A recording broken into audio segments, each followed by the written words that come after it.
to find out that jumping on is a lot easier than jumping off. I don't have to tell you things are bad. Everybody knows things are bad.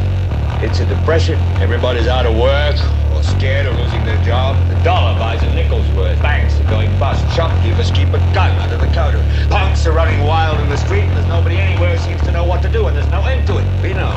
The air is unfit to breathe. Our food is unfit to eat. We sit watching our TVs while some local newscaster tells us today we had 15 homicides and 63 violent crimes, as if that's the way it's supposed to be. We know things are bad, worse than bad. Just leave us alone. Well, I'm not going to leave you alone. I want you to get mad. I don't want you to protest. I don't want you to riot. I don't want you to write to your congressman because I wouldn't know what to tell you to write. I don't know what to do about the depression and the inflation and the Russians and the crime in the street. All I know is that first, you've got to get mad. So, all right, guys, I'm gonna kick it off, but welcome. This is the ThinkStopper podcast. I'm your host, Trez Mala. I just want to say thank you, everybody, for all the support that we've been getting. People, from India. I want to give a big shout out to Rakesh and the whole crew for supporting.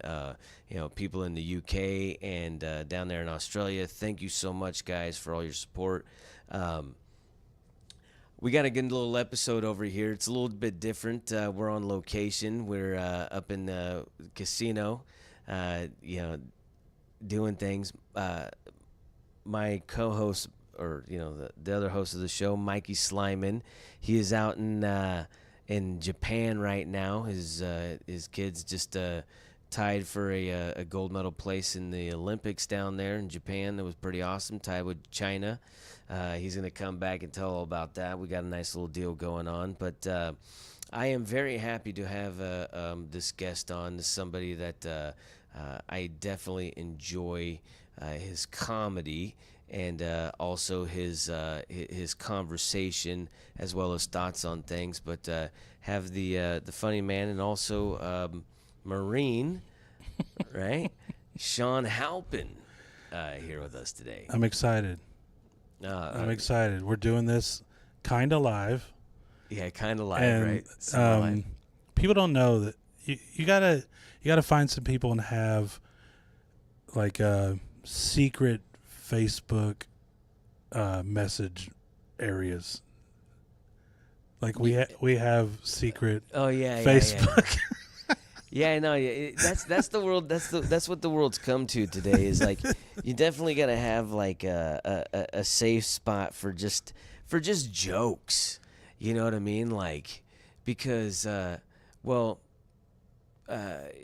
fuck, dude. There's all sorts of stuff going on. Like there was just that comedian, the guy that writes for SNL over there in what it was like Colombia or something like that. He just got booed. He got yanked off stage because he's making a joke about being black and gay in the United States. And basically the joke, and I think it's other people have done it, was like, oh yeah, I'm black. He's like, why not make it harder and be gay too? And they like booed and got all crazy and they like yanked him off stage. And he's like an Indian guy, But who would? It's like gotten East Indian. Yeah, it's gotten weird. First, I don't think the crowds would say anything. They would just go, oh my god, What do you mean? I think there was a time where the crowds wouldn't say anything. Like wouldn't voice their opinion, and then it got to where the crowds would leave a comment card, or they would call the club and get mad. And then now they're basically just standing up and basically walking out or yanking people off stage, or it's just gotten really weird. Well, it's gone crazy, but I mean I guess when we look at, I just want to throw this out there real quick, but I guess when you look at it in context, when it was like there was a time they used to fucking throw rotten tomatoes and cabbage at you on stage. You know what I'm saying? Like, yeah, I've had stuff thrown at me. They used to like light shit on fire on stage to get you off. Like back in the day. But that's fun. That was like that was Bill the Butcher days and stuff, right? But no, but I mean, can we not progress? But no. One of the things that are like I take issue in is just, lighten up. Like everything's become an issue. You know what I mean? Like everything's like gone crazy. one of my buddies, I don't know if you know Bobby Wayne Stotts, comedian Bobby Stotts here in Vegas, he was like, ever since you can leave a comment, you can leave a response and everything on Yelp, you can leave a Yelp review, you can talk shit on Twitter, you can do this, that. He goes, now that shit's spilling over into real life, like there's no decorum and like fucking indecency and shit, I think it's akin to what yours is saying right there. You know what? I made a comment on Facebook one time, and he got so pissed off at the comment. Like, now your true colors are coming out or something like that. Oh, but yeah. And I'm like going, dude, I've seen your posts. Come on, bro. Yeah, sometimes he gets a little weird. He's a good friend of mine. No, he was cool with me, and we were cool, but then all of a sudden he just got all... No, yeah, definitely. Well, that's the thing, like... That's the scene. So real quick, dude, before we go like down, into things, let's get a little bit about you, dude. Like, where are you from and like everything, like, you know what I mean? Like, let's get a little backdrop. Let's talk about what triggers me. Yeah. I mean, we're just getting. I get triggered too, man. I'll see a post, and I'm like, man.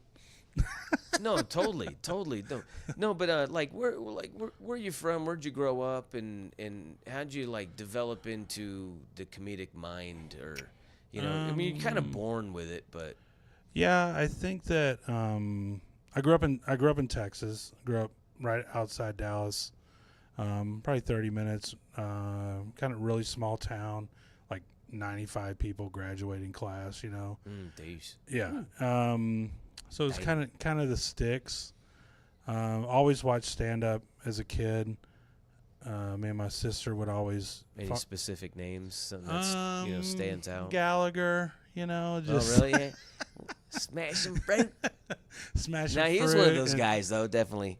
I remember he recorded a thing in Long Beach when I was a kid, and it was on Showtime, and my friend's parents were in the audience. That was a big thing for me. So didn't he have a Showtime special, like, every other year or something? I just remember he made a huge couch...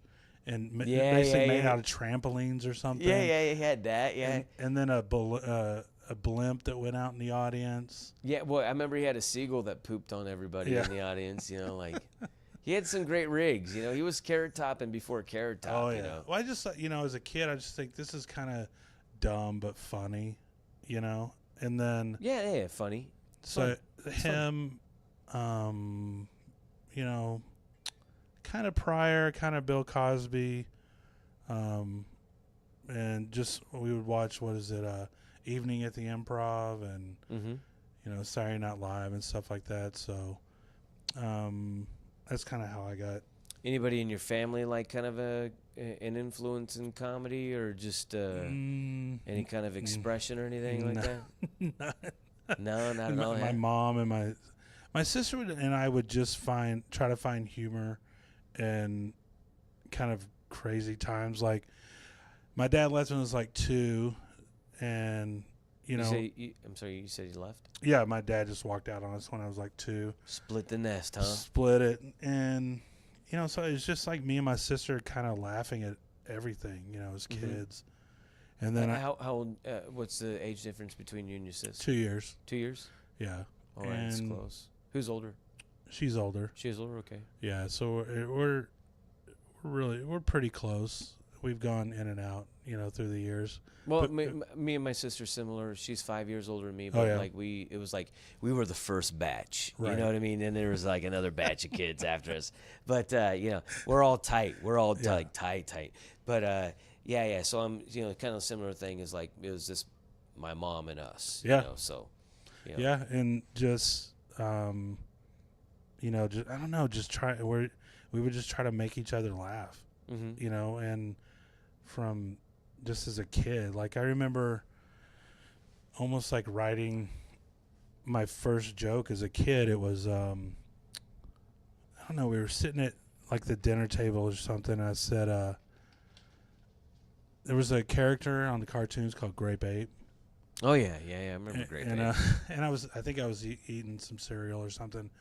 And I go, what do you get when you pull up Grape Ape's pants? And I said, grape nuts. I was like, and I mean, I'm telling you, I was like 4 Dude, or that's 5. great. Hell yeah, that's great. So, and then in class or in school, whenever you do something funny in class and you get that reaction from everybody. Oh, totally. Yeah, or yeah. call somebody out or your mom or whatever. Yeah. And then you just kind of get hooked on that. And I got out of a lot of fights in at junior high because of like I could your mama them to death, Yeah. or just cut them down. Like they would say, let's meet behind the high school or whatever. And then everybody would hear about it, and then you would have this big crowd. And then I'm like, I didn't really want to fight, so I would just rip the dude apart. Oh, yeah. And my sister would be on oh! Oh, man. So, yeah, and then I went to... What kind of school, what kind of school, were you, what kind of element were you in? Was it like a nice, comfy school? You didn't have to worry about anything? Or was there like, like my high school in Long Beach, California, my freshman year, there was 2 drive-by shootings at the same time on opposite ends of the school. Totally different incidents. You know what I mean? Like just that kind of stuff 2 going at on. the same time? Yeah, dude. Totally separate beefs. Yeah, like if they would have nothing just gotten together, they could have done it one time, saved crisscross. gas. They could have done each other's. Save some bullets. No, it was I grew up, it's funny, I grew up in originally the small town I lived in was called Garland, which is I've been told that's what King of the Hill is based off of. Oh man. Harland. And so I think a judge is from the Dallas area, but then we moved out into the sticks because my mom was a teacher and she taught at this really small school. So it was kind of going from kind of city people, but kind of more white trash city people to country people, you know? And it was just a cool kind of small town. We when you're playing high school football and sometimes you have to play offense and defense and punt return and kickoff because you don't have I'm enough familiar, people. but I'm familiar, but yeah. You play both ways and special teams and all that, but everything. I was not of the football frame, so I don't know. Well, I'm familiar with, but I don't know from experience. We would play other small towns where the people would take off their pads and then go grab an instrument and march in the marching band. Get the fuck out of here! No so way! you see dude. everybody in suited up in the hat and everything, and then you see one guy with pads That's almost like on. Isn't it like almost like a Monty Python or like a Faulty Towers like routine where like they take on each role and they're just like dead serious, so they're not letting anything slide, dude. Like, dude, I'm telling you, we've had small towns where half the band was on the football team. Wow. One time I was driving to Reno, and there's a lot of small towns between Las Vegas and Reno. It's like an 8-hour drive, and I don't know what the town was, but I was there, and it was nightfall, and like the whole town was at this like fucking like wagon burning. But it was like a high school pep rally. It was, dude, the whole fucking, and I was like, I don't see no black people here. Let's go. I was like, I don't know. Like, no, but I mean, that's just a total fucking, that's a low hanging fruit joke. But I felt intimidated a little bit because I've never been around anything like that. And I was like, I'm a total outsider, and I was like, oh, yeah. It's I don't weird. want You no kind of trouble, get used to every place, every school in small towns usually have, like you're saying, a bonfire, and they just build it and build it and build it and build it. Like Texas A&M has. Dude, it was huge. Texas it was a wagon. It was like an old Oregon Trail, like you fucking lost your ox, and you know what I mean, like Wells Fargo wagon. Yeah, you're burning the family because you don't want the rest of everybody to get anthrax and dysentery. You know what I mean? It's like you're quarantined. What if you're over there just watching it and they're actually burning a family in there? Seriously, dude. I hope we win the game, man. Yeah, but we got rid of them witches. Witches get stitches. There's a Texas A&M has a bonfire for their homecoming, and they build it with telephone poles. Holy shit! So it's just telephone pole on top of telephone pole on top of telephone pole, and It's so big. So big, dude. Yeah, I can imagine. So big. You probably see it from space. Yeah, they've had some people die in it. Really? Yeah. Like, building it. Like some freshman oh, wow. got crushed or something. Yeah, of course. There's always somebody, you know, there's always that. You're going to have that on those big jobs, though. Fucking freshman, man. Fucking rooks. So, okay, so you bebop through, you know, your childhood. Were you into sports? Were you into, like, you know, anything Yeah, major? I was Defensive Player of the Year, 91. Don't like to talk about it, though. Oh, yeah. A lot of thumb in the eyes or something like that. Was that the old maneuver?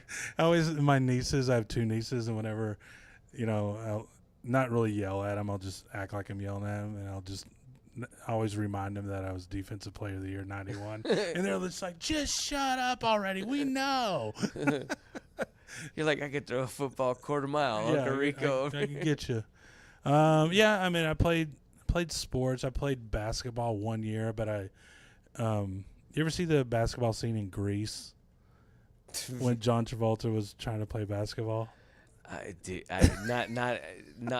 seen it, but it's not on recall, dude. Definitely not pulling that one up but in the he's old. Like he can't really play because he's trying to be cool, and it's just not working. And I was a worse basketball player. I don't think I just wasn't into it at all. I never liked basketball, but I'm a short dude, so yeah. You know, I'm the guy who I think I scored a goal for the other team or something. You know, a freaking basket. It was like a Jose Canseco, like it went off your head. Yeah, the basket, like basically. it's like the home run went off your head. You know, I think I played one game. I'm like, I cannot wait for this to be over. Oh, dude, yeah. No, I never was a basketball guy. Like, my son likes it, but man, fuck that shit. Like, I was like, I'm teaching my kids. Like, I grew up playing baseball and shit. You know, baseball, skateboarding, and bodyboarding and stuff. But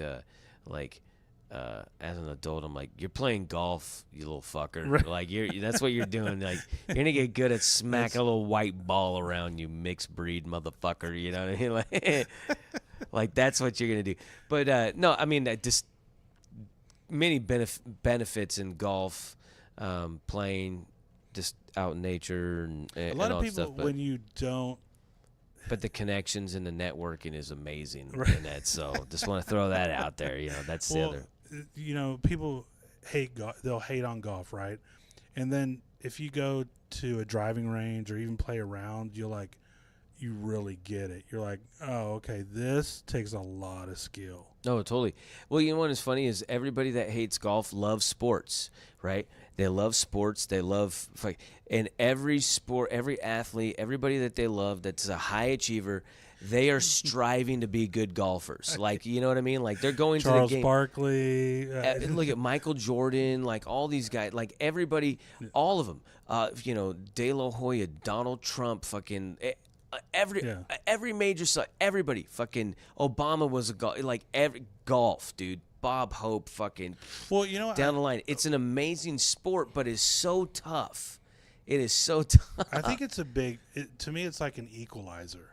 Because when I was in the Marines, it definitely is an equalizer. And I was a colonel's driver my last year, so I would just take this regimental colonel wherever he wanted to go, and we would go and do golf stuff, like golf tournament or whatever. He wasn't really a player, but the other XO and some other people were, and to see these generals that like lead troops and everything, some heavy fucking weights, right? Like, yes, like killers, right? They're worried not about being able to play golf, and it's like it just to see them kind of in that weird, they can't do something in a way. Oh yeah, you know, dude. as a Lance Corporal, I'm just like, yeah, I see ya. Yeah, but your short game shit, yeah. son. That's what didn't I think President I think W said that recently about his dad in the eulogy. What? It said he was a great man, but his short game was awful. Oh, really? Oh, that's it. You know, I got it. Here's a little something, though, just to kind of crack things open a little bit. You know, yeah, I'm considered a conspiracy theorist to a lot of people. You know, I've always been different.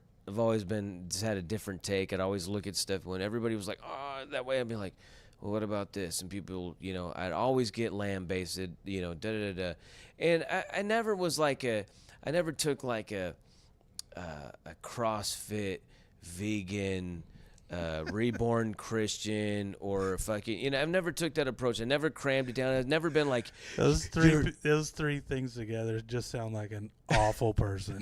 yeah, but you know what I mean. Like I've never taken that approach where it's like, have you heard of 9/11, bro? Yeah, you know what I mean. Like I'll talk about it. I'll I'll go and definitely all the stuff that I've looked at, whatever, what have you, but.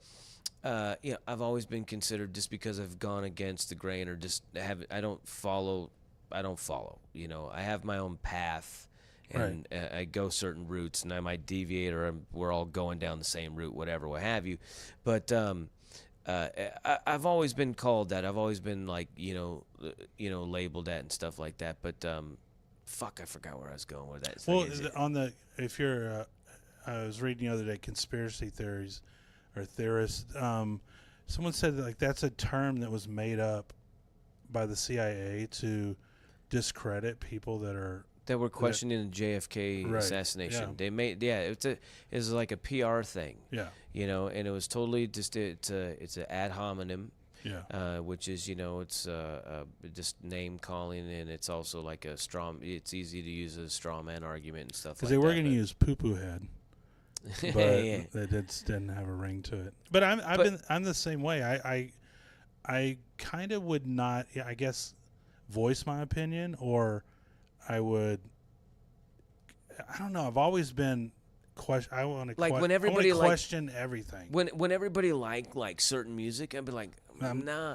And I'm like, no, that's not my thing. Like, I'm not into the big hair. I'm not into that look and that high voice. You know what I mean? I'm not into that high voice. Wait, who are you talking about? Well, all of them. Like I remember when No. When I was a kid, people, all my friends, they were into Led Zeppelin at one point, and I'm like, I like the music. If that dude would shut the fuck up, And I'm like, what? I'm like 12. Yeah, 12, 13. I'm like 12, 13, like when all my friends were like really into that shit, and I was like, I don't like that fucking high, voice. Guns N' Roses, there was some of Axl Rose's stuff that I was like, all right, but at the same time, I was and still am like a big Mike Patton and Faith No More guy, who's got that voice. But I've always been like different, because that guy, like, not one song is the same on any of those albums. But anyways, this is where I was going with this whole thing, being different, right? I have always sought out alternative history in different, you know what I mean? Like, I never gone mainstream, stuff like that. And I have learned throughout history and learning about history and stuff that the Bush family are fucking terrible fucking people. And it's not only just the last couple generations of Bushes, it's been their whole bloodline, which actually goes back to, and this is the whole conspiracy side thing being called this, but it goes back to like the Crown, and it goes back to like fucking Cecil Rhodes and like all sorts of shit like that, like stuff people can't even imagine. When you bring this up, they're like, you're fucking nuts. When you tie stuff together like that, you're like, almost to where you're like, there's no way Pepe Sylvia, dude. This stuff could, yeah. It's a Pepe Sylvia moment. Well, then they had, what is the, but yeah, I saw a picture the other day. It's designed to make you fucking look crazy if you do put it together. You know what I mean? If you do put it together, if you're a Doc connector, you're fucking Doc Brown, fucking making your time machine. You know what I mean? Like, I saw a picture one time. It was Hitler in a cabin with a bunch of kids, and one of the kids was like Bush's granddad or something. He wouldn't have been a kid. He wouldn't have been a kid then, because depending on what Bush, I don't know. Are you talking what like? Because okay, well, look at it this way. Great grandpa. Mm-hmm. Or no, Grandpa Bush. Sorry, Grandpa Bush, Prescott Bush. Yeah. Okay, Prescott Bush. He was a financier and a money launderer, or I guess launder, for the Nazis. Yeah. he had a bank in the United States. Him and a few other people, even Henry Ford and a bunch of other people funded the Nazis and shit. There's like this crazy. It's on this documentary called "All Wars Are Bankers' War" or "All Wars Are Rich Men's Wars," and this guy has this chilling piece where he breaks this all down, and it's all there, and it has this picture of these railways into Auschwitz. Or Dachau or whatever. I think it was Auschwitz. And it's the iconic picture of them going in. And it was like, people don't understand that those railways are, in that building and everything, was American money funded by American companies. And they were using these people as like slave labor and da-da-da-da-da for like mining and all stuff. Well, dude, that was like the Bushes. That was Prescott Bush. There's all sorts of these names. There's it's Henry Ford, the Rockefellers, Rothschilds, and the Rothschilds were part of that, but that was like on a different angle. We're talking like the American side of things that were like working for all that. It's like a different agenda and stuff. They're all skull and bones people, and so Prescott Bush gets tried, convicted of treason with trading with the enemy in like during like the early 30s or mid 30s or something like that with the Nazis, because they're in the rise. This is when the Nazis are in the rise before we get involved in anything. Obviously, 42. It's way, and what happens to people that are tried and found guilty of treason? Supposed to kill them, right? No, No. not Skull and Bones Prescott Bush, the guy that stole Geronimo's head from the fucking grave. No, what ends up, this guy fucking becomes senator of what Connecticut or I forget whatever state, and then he has two of his progeny fucking become president, vice governors, and all sorts of shit after he was on top, CIA and all sorts of crazy shit. Well, I learned a lot about this family, because here's one of the things is, I grew up Republican, Democrat in the same house, old school, Great Depression. My grandparents. I was raised by my grandparents. My grandpa was a Democrat because they helped bail them out in a couple of tight spots.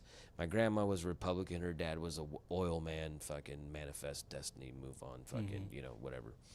And my grandpa, after Kennedy, only voted Republican, right? He's like, they're all shit. They're all working, and but he still, kept the whole thing. Well, I grew up with like a whole little different thing. I grew up seeing that like both sides are bullshit. I've never really had, like, I was really taken into Ross Perot. Yeah. I was a little young guy then, and learning about, like, you have the Bush family and the whole thing that, like, they're supposed to look one way. George Bush supposed to look one way. The vice president, and all stuff.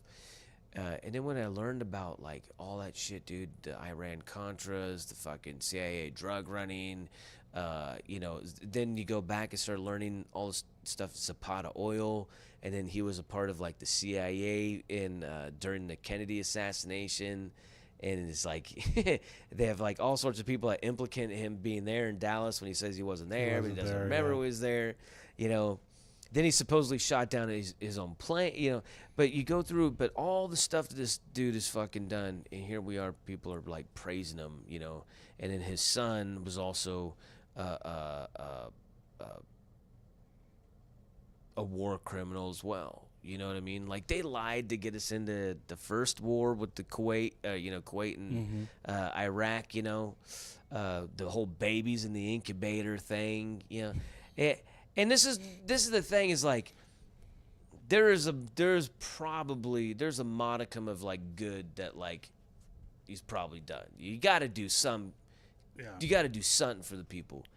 But do you just hear like the crazy amount of gloating and like everything is forgotten? Yeah, now I guess you focus on just that person dying or whatever, but I don't think he's gotten, fanfare that McCain did, and I don't know why McCain got Dude. so much. It's like, Dude, they stopped the banks today.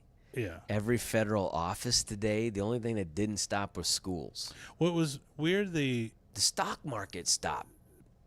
and you're like, And this is actually like I forget what it's called. day Fuck. of mourning or something. Yeah, but it's like some occult holiday, so it's a little weird.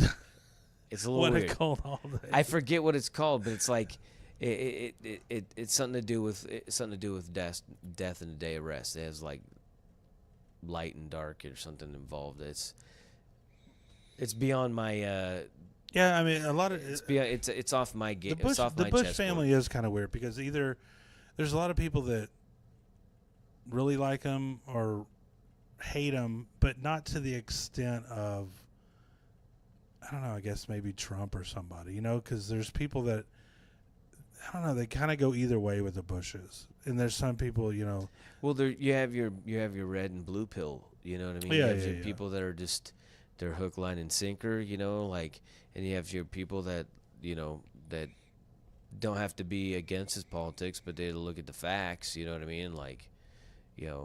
a lot of people don't talk about the past of the Bush family at all. Well, just the fact that Prescott Bush was like pretty much a Nazi. He funded the Nazis. You know what I mean? Like that was like they called Trump a Nazi, and they're like, "Oh, his dad somewhere he had white sheets on his bed. He was the Klan, right?" There's no evidence of any of that shit, but then there's full blown evidence of this guy being a fucking Nazi. That's why Coming from Nazi lineage. People are just throwing Nazi around, like as everybody's a Nazi now. like I was thinking the other day as a kid, like I would never call anybody that. That's like a word you never used, or even when people say they want to kill the president, you would call an unhinged police officer or somebody of authority a Nazi, because it was the state coming down, right? You know what I mean? Like, but it's like, but outside of the scope of like your rights, you know what I mean? You're not like making my coffee and you make it wrong, or no. I'm saying, but like when you would call somebody a Nazi, it was a definitive, like, kind of like it was an oppressor. It was like, say, now it's just like, you have a different view than I do. You're a Nazi. You're a Nazi, or I hate to bring it up. I hate to bring it back, but like, oh, we see your true colors. Like, what the fuck are you talking about? Yeah. Like, you know what I mean? Like, that's like one of those things. You're racist. You're sexist. You're this. You know what I mean? People throw all this shit out there. So, real quick, I want to change gears as far as like in getting into this. You join the military. You join the Marines. Yeah. Right. And you go through how many years? Just 4 years. 4 years. Okay. So you come out. What do you do outside of, or what do you do in the Marines? Like, what's your it was job or your infantry and then security forces. So I basically just learned how to kill people and guard stuff. Okay. Snap, right? Bare hands. That's about it. All right. Well, just leave it at that. We guard some cool stuff. So some of our nation's assets, as they say. Oh yeah. Anything you want to? No, it's cool to. I got to touch one, so that was cool. What, a body? One of those things with a warhead on it. Oh yeah. So no, was this going to Saddam? Not a lot of people say they can say that, but no, it was cool. It was good times. But I just did it, got out. Yeah. Oh yeah. You weren't like you weren't going for the lifer deal. I thought about it, and then I would have had to re-up as infantry again, and I was like, I don't want to do that. And then I was like, I was going to get out and be a cop, because I had so much, within that field, yeah, right? Just I an had easy so much transition. Yeah, I had so much SWAT training and all different types of weapons and driving. You weren't thinking like mercenary, going out on a, like. I thought about it. I have like two friends that have done it for like 20 years, and they have like the most amazing pictures. Yeah, I'm in Saddam's bathtub, and Oh yeah, I can just imagine. crazy, crazy stuff. And then, but yeah, I thought about being a cop when I got out. I was gonna try to go on to LAPD when I got out, but this was like in '95. My mom was not having it. You need to come back here. So I was like, all right, I'll go back to Texas and go to school. So I went to school for graphic design, and then did that for a while. And then I went up. I did stand up, and it was like a creative writing class. Mm-hmm. And the end of it, you got to go up at the Improv. So I was like, oh, I'll try that, And then I did it, and only did like 3 minutes, but it went really well. Mm-hmm. And I was like, oh, that's kind of fun. And so I did it one or two other times, and then Like a lot of games, or were you doing long form, or what? improv? No, the Improv Comedy Club. Oh, okay. I'm sorry. The Yeah. improv. I thought you were And like. we're like, hey, give me a city. And yeah. But yeah, so I did it a couple times. I just remember I was doing advertising again as I was doing stand up, and I would just sit in there, man, and I could just when you feel your soul just being eaten away. 100%. Yeah. Oh yeah. And I'm in in a what you're talking cubicle, and I'm like, every day I had to fight to not just run out the building, and it was just I just kind of couldn't take it anymore. And then I was do you need your stapler? yeah, I need my stapler. And then I got a job at the Improv, and I was working with a guy who was out in LA, and he was headlining and working at the Comedy Store and stuff, and he's from El Paso. His name was Freddie Soto. Mm-hmm. And I go, hey man, can we go to lunch and just kind of talk to you about how you got where you're at or whatever? Sure, So we went out to lunch, and he just told me, kind of almost the same path I was taking. I was working, and then I started doing stand up, and then I was like, I heard about the Comedy Store, so I'm just gonna move out to LA and go to the Comedy Store. So he went out to LA and started working at the Comedy Store, and then he became like Richard Pryor's driver, and then going up all the time, and then he was on like a Three Amigos tour with like Pablo, Francisco, him, and Carlos Mencia at the time. Wow. But and it was just weird. Like when he said, I found out about the Comedy Store, I moved there, and I got a job at the Comedy Store, and I'm telling you, it just clicked. I go, okay, that's what I'm gonna do. And so I went back to work, and I just fucking went up all the time. And then when I was at the Improv, though, I really lucked out because I would work. I was like the only door guy there for a long time. Mm-hmm. And then they would let me have a week with someone. So, I've worked with like, Mitch Hedberg, Dave Attell, Pablo, Greg Giraldo, Kathleen Madigan. Dude, what a fucking list, dude. Everybody. Dude. Hell yeah. And, it's Louis C.K., Bill Burr. I'm talking just like everybody. Yeah, right, dude. And Everybody almost everybody that I wanted to. I think Jim Norton. What an awesome position to be in, dude. To be able to it was a crazy, do that, to work with him. That one time Mitch Hedberg, he's like, "Do you want to go up?" And I go, "Yeah, I'll go up." And I probably did 3 minutes, just a guest spot or whatever. And I came back, and we're sitting in the green room, and Mitch came back there, and he sat down. He just goes, "Man, Shaun, you killed." And I was like, I could quit right now. Yeah, right. High note, baby, high note. I'm out. 3 minutes, and I did well, but it wasn't like crushing or nothing. But just for him to say that to me, yeah, right. I was just like, dude, fucking A, man. Yeah, dude. That's one of those that's one of those guys that you got to share the stage with, and you said Geraldo's right, or yeah. Geraldo, right? But these guys, you get to share the stage, and no one's able to do that anymore. You know what I mean? No one's able to Great. I met James Brown, and you know what I mean? No one's able to say that now. You know what I mean? So, that was just the bar bartender at a casino, you know, and got to hang out with him. So it's weird when, you know, when things like that happen and comedy brings you there. And like I picked up Greg Giraldo to go to like do radio or something. And I had a yellow pickup at the time. It was like some Ford Ranger or whatever, yellow. So Chevy Love. Yeah, or Chevy Pup Love. Was it a Pup or Love? Which one was the Pup? There was one I think that it was a called Love, right? Yeah, and then one was called a Pup. It was like a Isuzu Pup. Was it a Pup? I forget. But so I pick up Greg Giraldo to go do radio, and we're coming back, and he's on the phone talking to like Comedy Central or something, and it was basically, I think this is what was going on. Comedy Central wanted him to do Tough Crowd, but he didn't want to do it. He didn't really want to do it, but he would never do it without Colin Quinn's blessing to do that show, because basically Colin Quinn's show at the time. And so he's talking to him, and he gets off the phone. He goes, man, I can't believe I probably have just got the biggest offer of my comedy career, and I'm sitting in a yellow truck in Texas.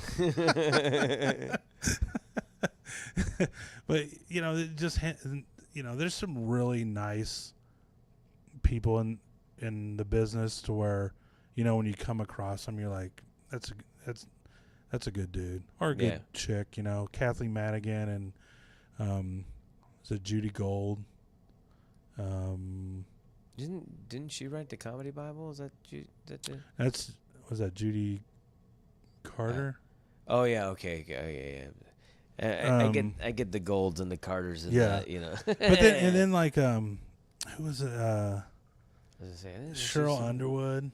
Mm-hmm. So like one of the nicest people ever, but yeah, you just meet nice people that, you know, like you're saying about people that you haven't, that you'll never get to share like the stage with, or whatever, like Dimebag and Vinnie Paul. It's right. I met them in Dallas, and they were like, from day one, treated me like I was bigger than them almost. It was so crazy. Yeah, Vinnie Paul was he was kind of he would actually poke his head in over here at LA Comedy Club from time to time. He was like kind of a regular. He loved comedy and was like the coolest dude ever. Yeah, there's a good handful of times where he would, you know, be here, everybody get pictures, or you'd go.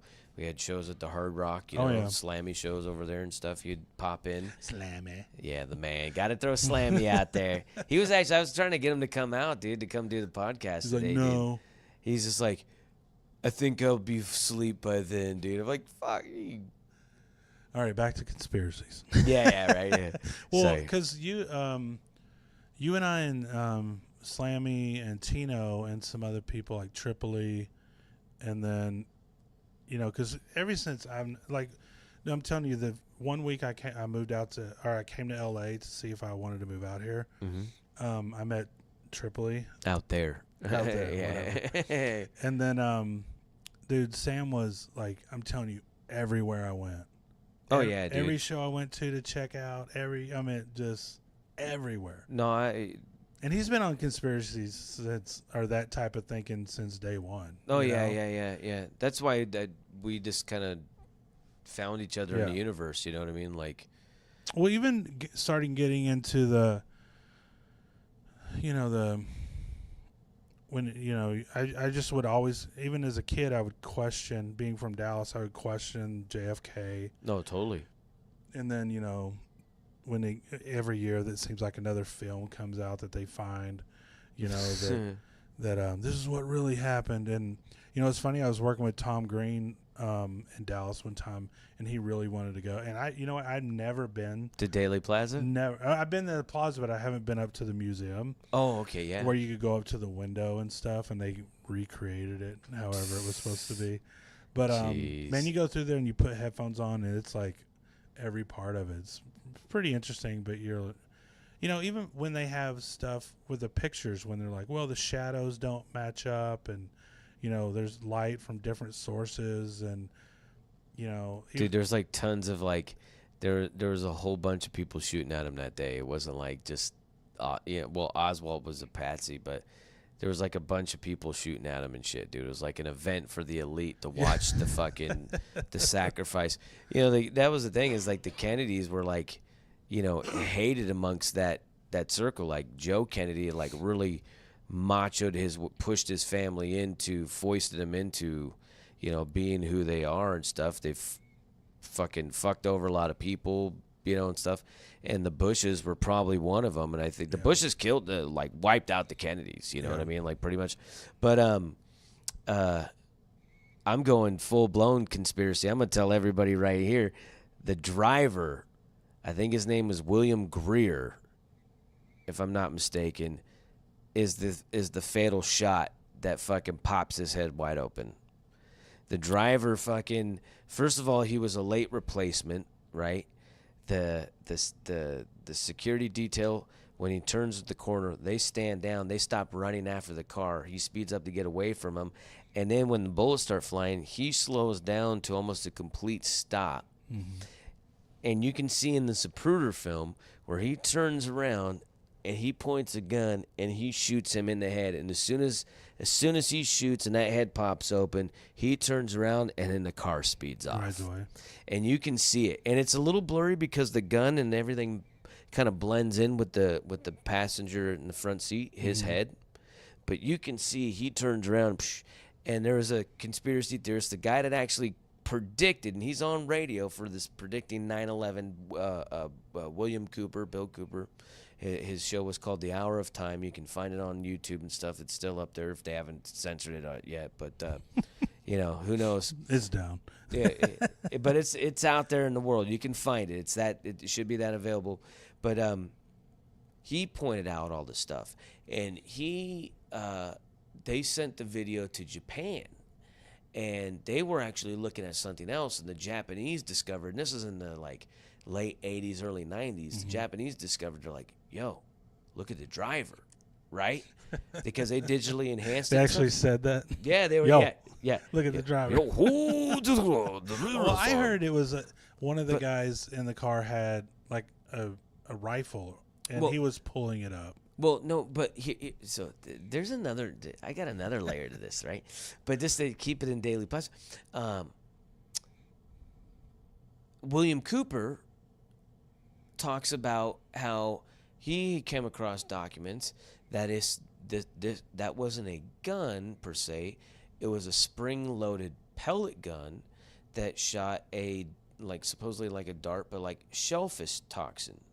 And what that would do is that would immediately cause like cardiac arrest or whatever, what have you, and all stuff like that. So whatever it hit and it blew up, as long as it hit the blood, if it hit the blood or whatnot, it would fucking cause that, right?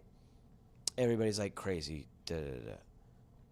Well, there comes out the CIA has a gun that is a spring-loaded pellet gun that shoots fucking shellfish toxin. That fucking, and they have like Congress. One of the guys, he's like holding the gun up, and they told him like to not hold it up, and he's like sighting it and all that stuff, like so everybody could see it and they get a picture of him. But this is like, you know, in the 70s or whatnot. And Bill Cooper was like, he was like letting all this shit out, you know, and you know having documents and resourcing it and all that stuff. But you can see the fucking driver shoot him. Now the other, getting into more conspiracy here, one of the other things that I seen, and I don't know, this is crazy, but the film that they had, it did kind of look, Jackie delivers the final shot. She shoots from an angle and then pops his head. I don't, you know, because she like, they said she like pulls him in, it looks like she, and then like goes and runs. But why wouldn't, you know, if she knew or saw the driver do it, why wouldn't she say anything, you know? And it's probably for fear of her life. Yeah, or it's all that. How also, deep does it go, you know? Well, also some of the things is people said that you know, there's researchers that said she was MK Ultra, she was like mind controlled, and also said that she might have been a double agent, like she was an assassin herself. Right? This is far-fetched, but I know. I love MK Ultra stuff. That's why. But it's so wild. It's so wild and so prevalent. Like, it's so woven through our fabric. It's crazy. When they show, like, Lady Gaga or somebody, they'll say a trigger word, and then they're like, rah, rah, rah. Oh yeah, like that Cardi B, that one where you yeah. But anyway, so I think the most logical one was like someone with that Cardi B one where she went all berserker when like something happened. They're like, she had a bump of coke that finally went through. Right. You know, and like finally like made Just it past kicked the it. nasal. Yeah, but I saw another where they were looking for like the third bullet or something, or seeing if he, but he shot through. Oswald shot through the. are you talking not the magic bullet though? No, I don't Okay. think. The one that would like hit 4 Oh no people and but you know, and that's circled another around. thing too that's weird. It's then they show the diagram of the car, how it's or the back seats are wider, so they move the interior seats so there's room, you know. So that's kind of why they thought it went in a different direction instead of just you know, there's like the best shooters. No one's been able to recreate that. Been able to pull that off. I don't know. I don't even know if you could do it with, you know, like a semi-automatic rifle now. But if you see, you know, the way the head explodes, there's no way he was shot from the back. No, I You don't know, understand that. At all. There's no way. That's what I'm saying. When you see that the driver just turn around, you're like, that's fucked. You're like, holy shit. It's weird You know how what I mean? he kind of. I mean, But he slowed down to a complete stop until Yeah. his head pops off, and then he drives away. And in one of the things they did, they switched the bodies, or they sent a fake coffin off on one thing. They took the body on a different plane, right?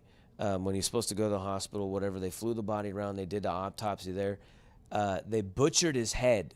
If you see he has like these jagged in his head, but from the other pictures that when you see, from the explosion, it's like a round thing. Yeah. There was extra cuts going on, like they're digging around in his head or something like that. But they totally took his body on a different plane, flew it around, did that, and then they brought it down to the autopsy. And then when it's at the right, then they find the bullet, clean, laying right there next right to there. the body. Just right there, It's right next to there, the body. man. Like they missed that the whole time. It fell out of his out. pocket. Just fell out, right out of the body. You know, but again, conspiracy. And Bush was the CIA director. He's a heavy involvement. Says he doesn't know where he was. This is HW. Says he doesn't know where he was. But why? Or, I want to say he doesn't rightly recall, and he gives a different story every time. But answers like that are the things that really frustrate me, because I don't recall. If you or I went to, you know, a jury or get, you know, a court, or even for a parking ticket or something, and they go, you know, why'd you run this red light, or is that you? No, I don't recall.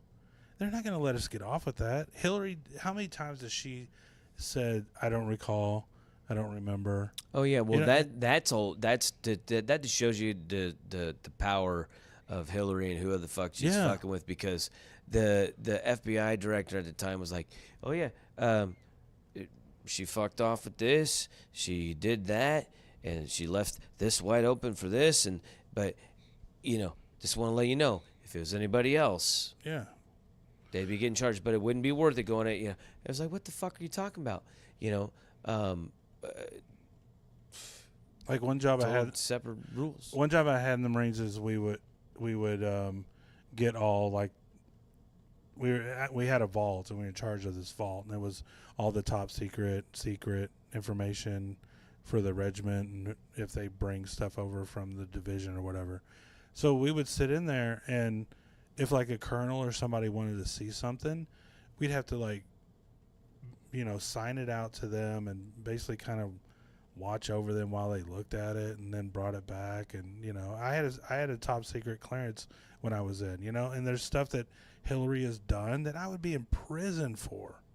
Oh, for sure, You know, dude. like even having one on your laptop, or taking one off base, or, you know, and Oh, dude. Well, you know, that's the whole thing, is like, it's crazy is the amount of corruption and the shit that, like, the power elite, the people in certain spots where they I want to get, be that rich though. you do. I mean, who doesn't, right? You know what I mean? Like, You just be rich enough where like, Shaun killed that guy. That's Shaun. You know what I mean? It'd be like, well, Like there's somebody. Why are we late for dinner? He's drowning puppies again. Okay, we're just gonna have to let that one go. Just no puppies, bro. yeah, yeah. No, but They not the innocent. like someone took a picture of inside a submarine. Even like 3 pictures, and they're in jail. They're in prison right now. It's for her to get away with some. And then when you talk about her, you're a racist. You're a Trump supporter. You're you sexist. hate. So, dude, that's one of the things I wanted to get into, man. Is if I'm not mistaken, your politics kind of maybe just playing nice so you go along to get along, so you don't really have to fight your way through an already a tough ordeal being a performer, being you might be middle of the road and stuff, dude. But you have a moment where you're just kind of like. You're like, fuck this, right? If I'm not mistaken, because that was one of the things. Slammy hit me up. He's like, bro, you see Halpin getting the fucking heat? And I was like, what? And he goes, he just pretty much came out and said, I'm sick of you fucking hardcore lefty fucking fanuches, and you're going fucking crazy, and whatever. And then I remember there was like a post where you kind of unloaded, and everybody fucking just turned on, like dumped on you for having your own opinion. Well, yeah, I was, when you're pretty middle of the road, and then you have, just in Hollywood, man, I would go to every show I would go to.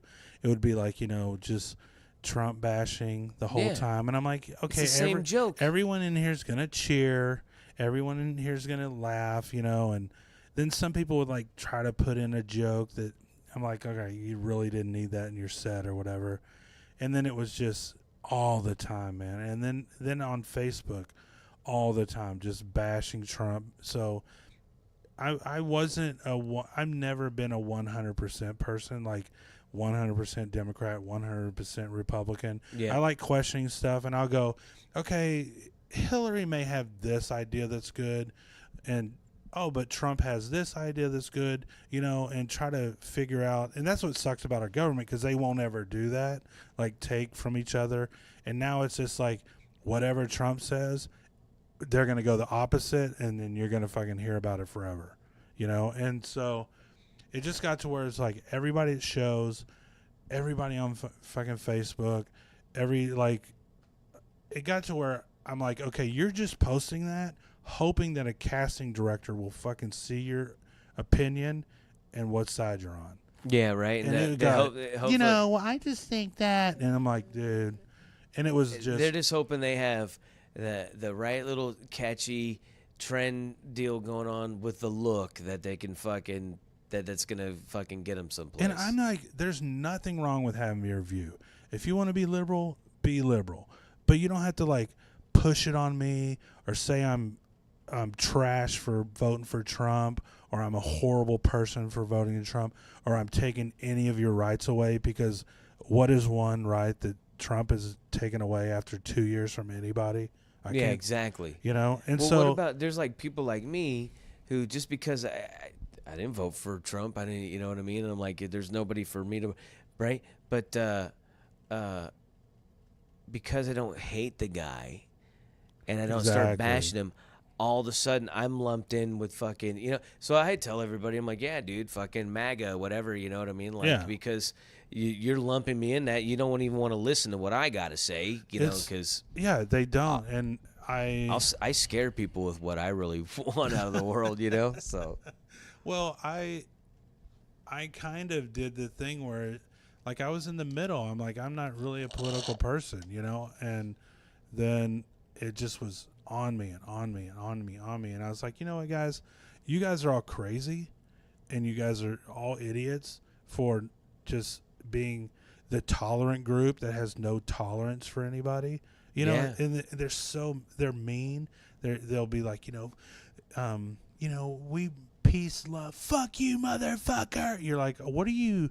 You're off your rocker. No, totally. I have some very, very good friends, and intelligent people, and I was like, you don't see the work that's being played on you. You don't see the work that's going on. How you with these people, you're not reading news. You're reading opinion. Well, you know what I mean. You're reading stuff that's like it's right. You know, I watched this great little TED Talk. No, seriously, great TED I Talk. love TED Talks. Yeah, you know, I don't. You know what I mean? I really don't. Like, but I watched a great one, and it was Eric Bischoff. You remember from or from WCW and all stuff right there? And he broke down, and this is stuff that I know, but he put it into better context, that news, that what we consider news now, the news networks, isn't about news. It's not about information. It's about emotion. And once once you have emotion, and he goes, it's just like professional wrestling, because once we get you invested emotionally, now he goes, we can sell you anything. Yeah. And you believe it, and you know, and we got you. You know what I mean? And he goes, it's done with, you know. He goes, he starts off the whole thing. It's in Naperville, Illinois, right? Yeah. And he starts up on stage, and he starts tearing into Naperville. He starts ripping, and starts, you know, he's playing the heel, right? And he goes, don't you guys wish I was thrown off stage? You know, after he breaks the character and stuff, like, don't you, you know? And people are like, yeah, He goes, that's how you set up the next guy.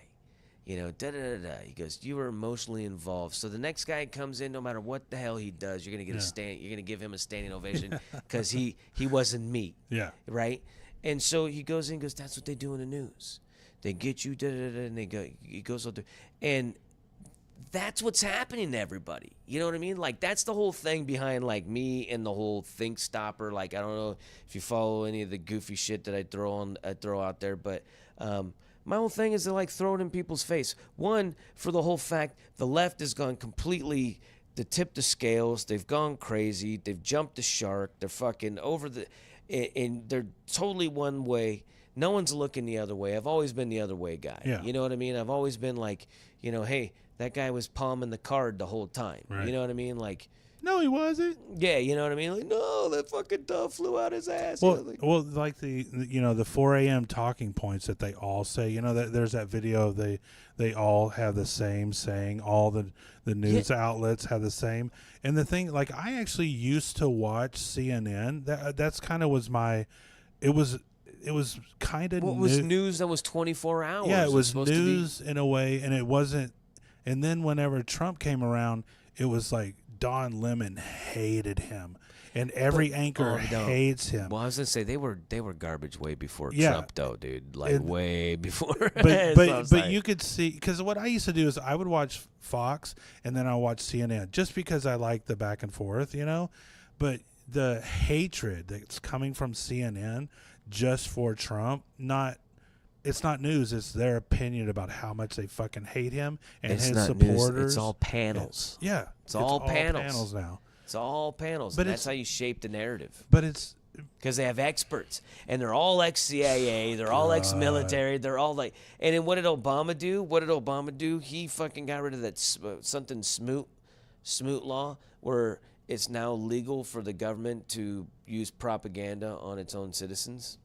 And people don't. People don't see what's going on. And when you tell people like Uranium One, I knew about this years ago because of the shit that I read, and I bring it up to people. I'm like, oh, dude, she's been selling fucking shit to Russians.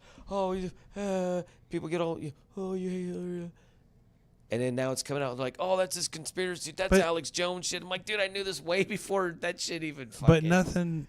Yeah. Nothing will happen to her on that too, and that's what's so crazy. Or Haiti, look what they did to Haiti. There's nothing but a blood-covered paper trail, right? She needs to be in Gitmo, and that's what people are being crazy about.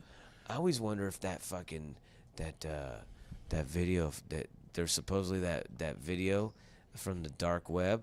Have you familiar with that? I'm kind of scared to go on the dark web. Well, I know. I definitely don't go. I wouldn't even go in a public library. But after like finding like 8chan and 4chan and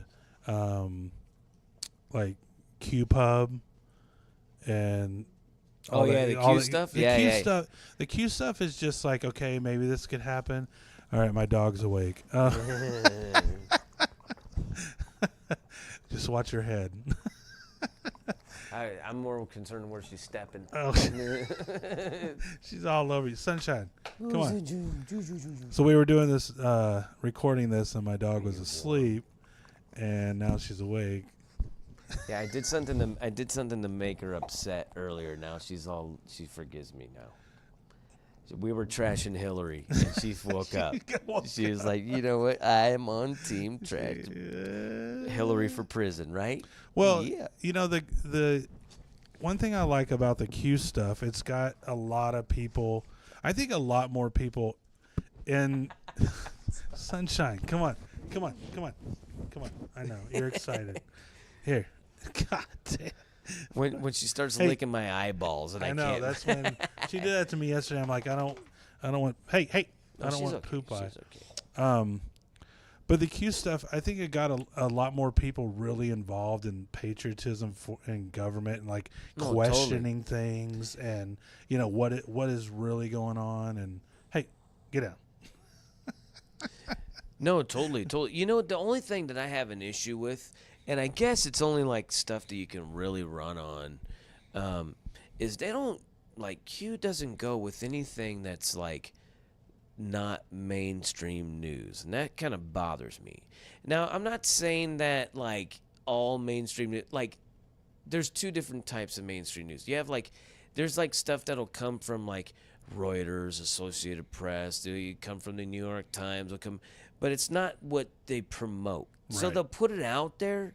They'll put out like some honest journalism, but it's not anything that's put on the airways. Right. You know what I mean? It's like, oh, look at this. Oh, in the Financial Times. Oh, that's one of the issues that I have with Q, though. Well, it's a couple issues I have, but ultimately it's been good. It's been a really good thing. It's weird to me, though. Somebody started that, and then somebody keeps it going. And then there's a lot of things there's a lot of stuff that's been like crazy insider connected. You're like, this has to be real. And then some stuff that and I don't know if they're just like, what, they're goose. You're like, okay, JFK Jr. is not alive. Yeah, right. But dude, how big of a work could that be on us? Dude, I mean, Dude, okay, real quick. There is, especially if he knew that if they had intel that they knew that there was going to be an assassination on him. I'm just saying, I don't know why they would do that kind of play. I don't know. There are many people, especially rich people in the world, that have faked their own fucking death. But one of the things, though, with one of the things. Hey, come here, Sonny. Go lay down. One of the things, I forgot what I was going to say, but about the whole Q phenomenon and being real or not real. Rich people faking their deaths. Well, I mean, there's that going on, but I wouldn't know the end game about JFK. Jeez, I forgot where I was going with that. It'll probably come to me here in a little bit, but my whole thing with the Q with that is there's a lot of good stuff that it does, that it covers, that you're like, whoa, holy cow, and then some of the connections that they have, I wonder if it's a wild goose chase, because there was one of the things that they said, they're like, oh yeah, the hammer's coming down, we're busting these pedophiles, and everybody's thinking they're going after people here in the States. Then they busted this crazy Saudi ring of these child traffickers and shit, and everybody was like, they're like, hey, we can't let everything that we're doing, and I was like, fuck, and that was pretty gangster. But I mean, I don't know. The Saudi was like a rape gang or something with all those guys that they busted. Dude, as far as I'm concerned, the Saudi, all across the board, again, going back with the Bush family, they are fucking ruthless fucking cunts. straight on through. When I used to, don't they kill gay people? And people are like, Yeah. let them, yeah. no, yeah, they throw them off fucking buildings. And here's the thing: is they throw them off buildings where you're like, you have like a 40% chance of dying. Right. Other than that, you're usually living this fucking miserable, painful fucking death, or existence after you like your spine's been broken. They just throw you off. You know what I mean? Like, it's and they don't. They beat all these women. They beat. Okay, here's the thing about the Khashoggi guy. All right, first of all, that guy was a gun runner. He's a bad dude. Fucking, he has all sorts of stuff. Right. Still, not cool to fucking dismember this dude when he's like partially alive. You know what I mean? Like all the shit that they did is terrible. And then lie about it, and when they're caught on audio and video and all sorts of shit. It's terrible. Can't say it's good in any way. It's as bad. The Saudis. At what point in American history did people start getting upset with the treatment that the Saudis do, how to do stuff? At what point? Because before the Khashoggi guy, we're talking tens, maybe even hundreds of thousands of people have died. Beheadings, stones, torture. After that guy, there's probably been about 250 since to this day that people have been beheaded and fucking killed, like something ridiculous like that. Which one of all those fucking people made you mad? Was it Khashoggi? Because if it was, you have no fucking say in anything because you don't know a fucking thing about the world. You know what I mean? Like, that's how I look at it. Like, but if that woke you up, cool. But you need to go back and you need to not just blame it on what's going on now. But if like, let's say Christians that are traveling over there and they get kidnapped and their heads get chopped off or whatever, you see fuck beans about that, and people aren't really doing anything, and then this guy isn't even really an American, right? He had American, I guess, citizenship or something. I don't know. I don't think he had American citizenship. He was. I forget the details, but I do know he was actually going there, and he knew he was going into hostile territory. He knew he was going, but he was going there to get a permit or whatever to get filming. No, to get no. He was getting permit papers or whatnot for a divorce, whatever Muslim type style divorce. And he never made it out of there. But that's all they tried to make it out. That's the thing is, when his history came out and his involvement, everybody that like would look at the real news after that, because when I saw it, I was like, that's fucked. I'm like, yo, dog. Because, the Saudis are fucked. I mean, they're again, you have these people, between their religion and their wealth, there is zero fucking regard for anything in life. You know what I mean? Like, I mean, these motherfuckers they kill each other right and left, and their family. It's funny is like, how do you get that way? Oh, and but look you at have, them. Look how they like. You see how like the really like you see how they like drive with their cars. How they just throw money around. They're fucking walking around with leopards and shit, dude. Like, you know what I mean? Like, they're just on some next level shit that like our rich can't even comprehend. No. And they said, 1 out of 4 people over there is a millionaire. I wouldn't doubt it.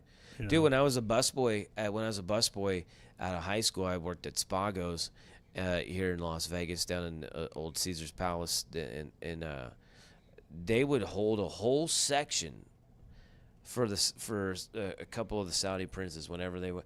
The whole section all day, we'd get paid, wouldn't have one fucking table. They would come in, sit down, eat a fucking salmon caviar fucking pizza and leave.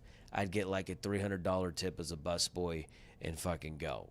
You know what I mean? Like that type shit. And then there was times where people would have that job and they wouldn't even do anything the whole day. They never showed. guaranteed $100 for not doing anything all day. Cash tip out. Well, like my whole thing is, and that's nothing.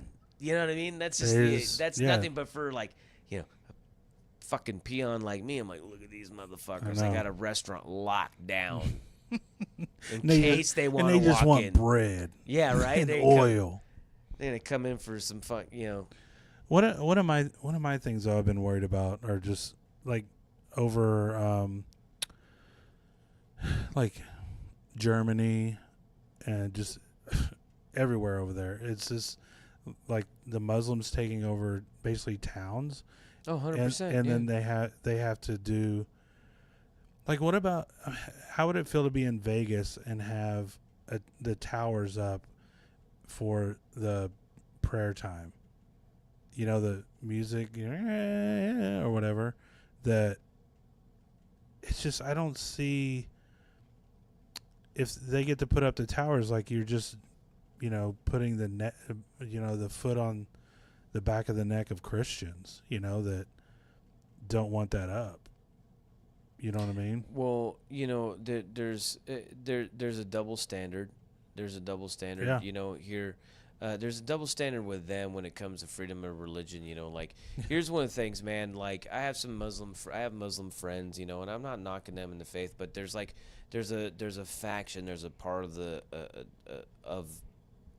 of Islam as far as the Muslim race, or Muslim religion stuff, and there's this push on wherever they go. They don't. There's no assimilation. There's a push against that whole way of life. They push until it's there, until it adapts their way of living and stuff like that. They turn it into that. And I'm sorry, but as the facts are, there's no progression. There's nothing but regression. It fucking really brings the place down. This is fact, all right? I don't give a fuck. People say, "Oh, well, they gave us mathematics, or they did." Where are they gone since then, right? Right, the fucking right. We've progressed, it's fucking right. But here's the thing: once they're done with that place, they move to another. All right, and there's this God, I can't believe I can't remember this guy's name right now. This college professor or doctor. I'm sorry, doctor. Might have been college professor too, but doctor, and he just broke down the history of this. He wanted to learn himself. And he has this graphic where it's almost like looking at the graphic of like where all the nuclear explosions were and over what time and all the stuff like that, right? And all the testing and stuff. Well, it's like that with like Muslim and conquering and da-da-da-da. Yeah. And it's all, it's like, that's the whole plot, is world conquest to like move over. And what's gone on now is like in these transnational multi-corporation places, the destabilization of some place, right, and bringing people under like total control, or I won't say even total control, but to where they can operate unhinged. Well, right now the major destabilization is using those people in that regard, funding them, the chaos. They're selling the guns after they destroy the place. They get the fucking, it's like Moriarty, right, from Sherlock Holmes, right? I just want to own the bullets and the band-aids and everything in between, and that's what's going on, and people don't look at it. It's like one of the things, like, I'm, great buddies, love chopping up. I'm fucking, very, very thankful a lot. He actually spawned me to do the podcast, and this Sam Tripoli, right? But one of the things is like he gets on this thing about Alex Jones, how Alex Jones talks about these radical jihadists. And Sam takes it from the level that Alex Jones is just talking about these people on the ground level, on the Fox News level. But what's going on is there was a movie that was made or starred Don Cheadle, and it was called Traitor. And in the movie, you're led to believe that the traitor is this American siding with the Muslims.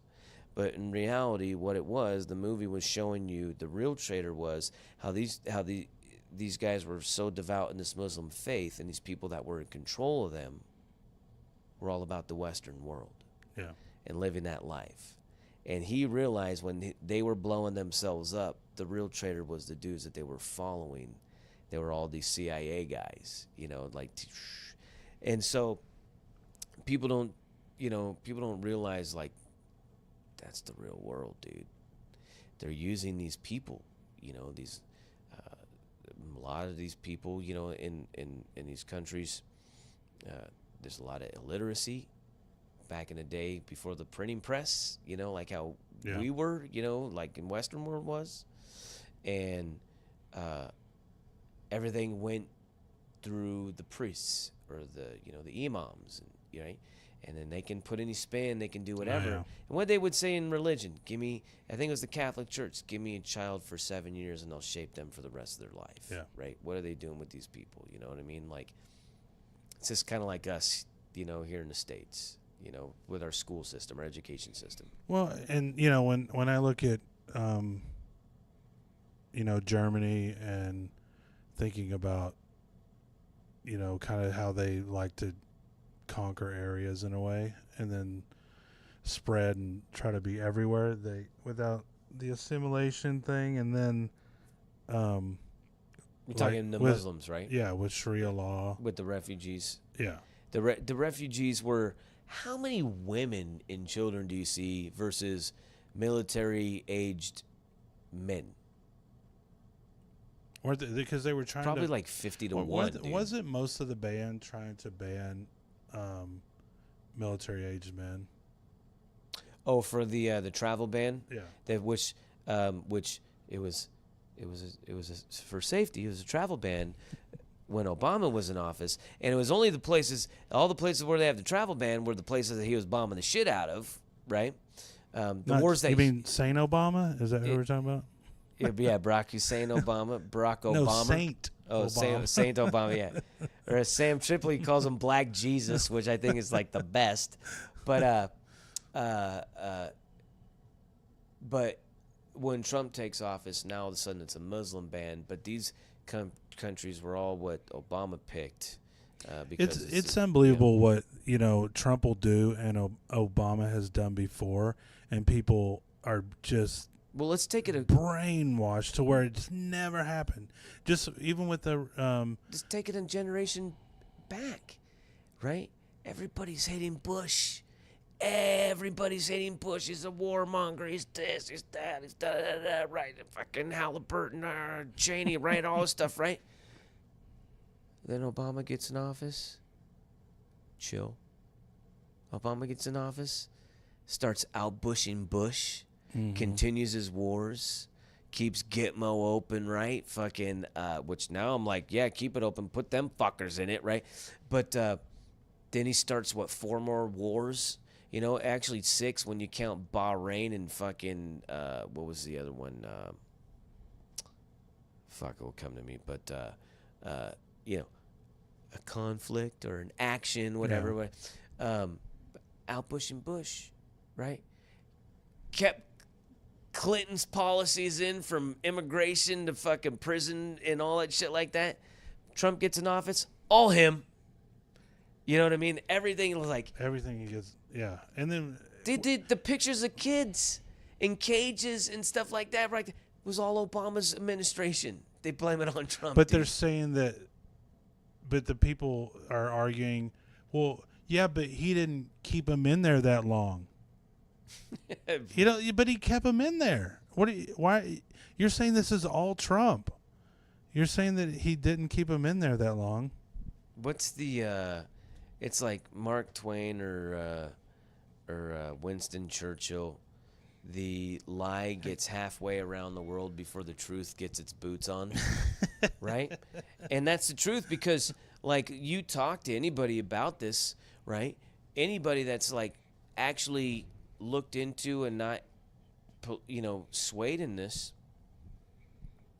we'll see that the whole kid situation that they had, in front of the cage or whatnot, that was fake.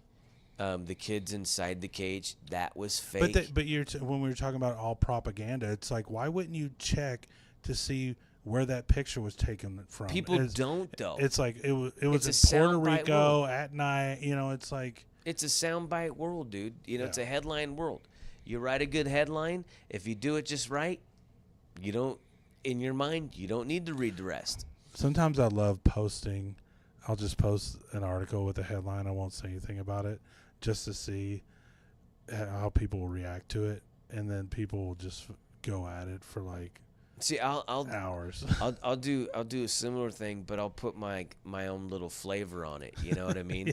I'll put a little zest. Yeah. You know what I mean? A little garnish on that dish. What do you And, ladies think? Or whatever. It is. Yeah, I just put a little season, maybe a little cayenne pepper. You know what I mean? A little dash of something, pep that one up, and yeah, I'll watch that fucker burn down, dude. You know, but it's just crazy, man. And dude, I know we're getting into it here, dude, and I don't want to tie you up for too much longer. But one of the things I really want to get into is you caught a lot of backlash.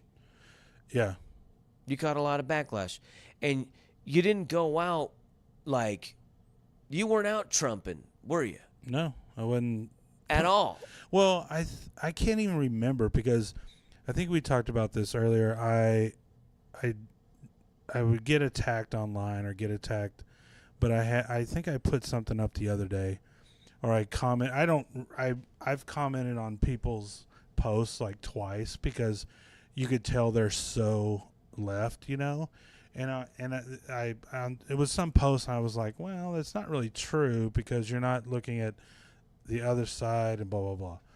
So this girl hit me up and she's like, you know, calling me a Klansman and a racist and a woman hater and a homophobic and everything. She's just going through the toolbox, right? And I was like, what is your problem? I haven't talked to you in forever. What are you talking about? And she said that 2 years ago we did a show together, and she came up to me and she goes, or we were talking, and she goes, so are you going to vote for Trump?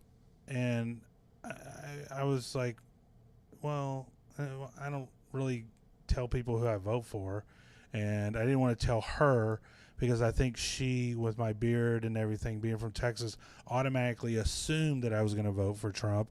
So then she came at it kind of like she wanted to argue about it. So I didn't say anything to her. I was just like, I don't even know. And I think she says I said no, but I don't remember the conversation. So this was like 2.5 years ago. And so she said all this and was like, so she goes, you told me at that show that you were not going to vote for Trump. And then I went home and looked on your page and you had some stuff about Trump. And I'm like, that was 2 years ago.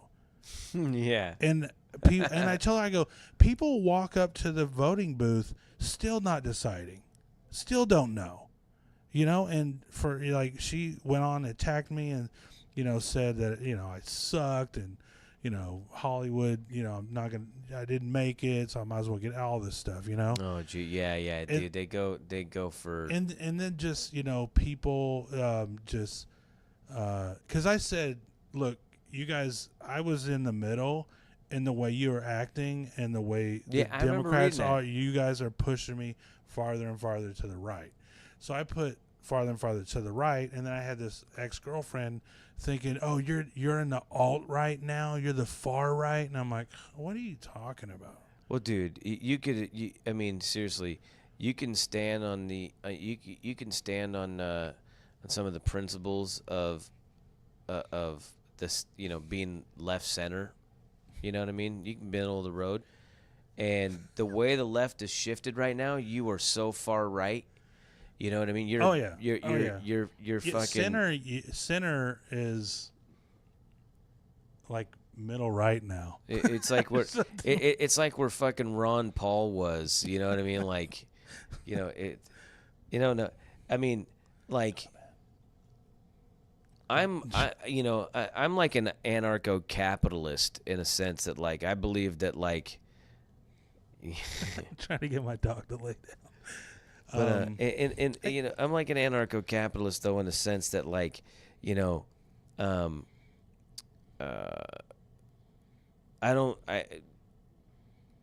don't see any real necessity for government.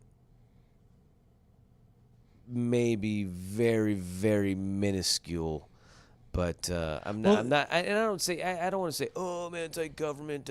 But I mean, I am. But this. What bothers me the most is, we're not going to get rid of it, and I can defer to smarter people to break down what I would really like to say about it, about anarchy, which people think anarchy means no laws, no chaos. No, anarchy means without political rule or without political leaders. I believe we can do everything on our own. You know what I mean? I don't need a politician. Like, this is one of the things, Shaun. We're all going through this motherfucking life first take. Yeah. You know what I mean? Why do we need these politicians and these priests and these people to act like they've done this 10 times before and they're here to guide us? Well, you know what I mean? Like, it's insane. To look down at me and, I'm going to tell you this. And, like, what's that girl, Kamala Harris from senator from California, and she is, I guess, a front runner for president on the Democratic side. The way she talks to people is so disrespectful. The way she's talked to General Mattis, the way she's talked to General Kelly, the way she's talked to Kavanaugh, I'm like, fuck this bitch. And she's just a horrible person. I'm like, okay, that's what's going to, one, represent me from California and then now try to be president. And with the Democratic Party, where I got way off of even respecting them, is for Obama to be from Chicago, even Hillary Clinton, even Oprah from being from Chicago, and all those deaths and shootings in Chicago for years, thousands of people. And I never heard Obama even talk about Chicago or even go there. I'm like, what are you doing, dude? You did nothing for black people. You did nothing for black people in Chicago at all. Yeah, no, zero. And, here's one of the things, too, is people talk about Michelle Obama, and them being all about the people. Her job in Chicago was to turn away people from the hospital that needed service because they didn't have, like, insurance or whatever. And it wasn't even like it had nothing to do with, like, ultimately, like, you just need to turn these people away. Right. It was like you need to choose the right people to turn away. You know what I mean? Yeah. The people that can. He's got the insurance. Who does it? So here we have this person to talk about compassion, this, that, and the other thing. And then, that's the thing about politics, man, is I learned a long time ago, there's a dialectic. Everything that they campaign on, that they're going to do, they are going to do the exact opposite. Yeah, or they've done the exact. Yeah, no, they're doing it. That is the dialectic. It's the, I want to say it's double speak, dude. It's Orwellian. You know what I mean? It's. Well, in her too, remember that she said, I've never been, like, proud of this country before. I've never been proud to be an American before until this moment or whatever. I'm like, what are you talking about? And you know how she's been on probably 28 magazine covers, and Melania Trump hasn't even been offered or never even, the thing with Melania is she kind of reminded me of Kennedy's wife, into where if Melania was the wife of a Democrat, she would be praised like crazy. Oh, 100%, dude. Crazy. 100%, man. Especially just think after Michelle Obama, right? Then you have a pretty girl. No, yeah. No, but then you have an immigrant who's made her way, became an American citizen legally, right? And now she's in the White House, and she went to they would love those fashion shoots that she did and all that stuff. Oh, she's such a progressive, all the stuff, right? Nope, she's on Team Red. Fucking all goes. She's a whore. She hasn't been on Ellen yet. She's a sex slave. Although I do have jokes. I do have some jokes where I was like, you ever get high or I was like, I get high. You ever get this high where you start thinking about real world shit? Like, did Trump really win Melania in a card game? You know what I mean? Like, I always think that is that the leverage over Putin? You know what I mean? I was gonna say the other thing is she the thumb drive? You know what I mean? But sorry, every time they talk about the dossier, I'm thinking, did hookers really piss on Trump? I mean, it would dude, it'd be funny. You know his Trump's response is, I'm a fucking germ freak. That's gross. Yeah, he's like, come on, that's gross. And I could totally see. You know how much sheets are? Yeah, the thing is, dude, Trump has always been like, especially the older he's gotten, the more machismo guy, right? He's always talking about the most beautiful women, right? Dude, my whole life growing up, there's been two dudes that have always been overly aggressive, okay? Gay dudes, right? Who didn't know they were gay or didn't come out until later, right? Okay? Always overdo. Oh, yeah, fuck that bitch. Dude. Who talks like that, right? Or dudes who never got any. Oh, yeah. Right? Yeah. So, or hockey players. Oh, yeah. I'm just saying.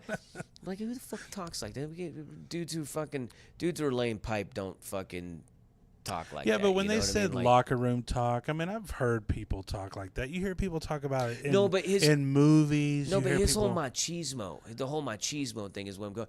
No, that whole shit. I do a thing on my tour when I'm on Hoover Dam and I talk about fake news. But I talk about one of the guys was misquoted and they used him as a scapegoat, as a villain. But Trump's whole thing, there's a whole nother quote. There's a whole end of that.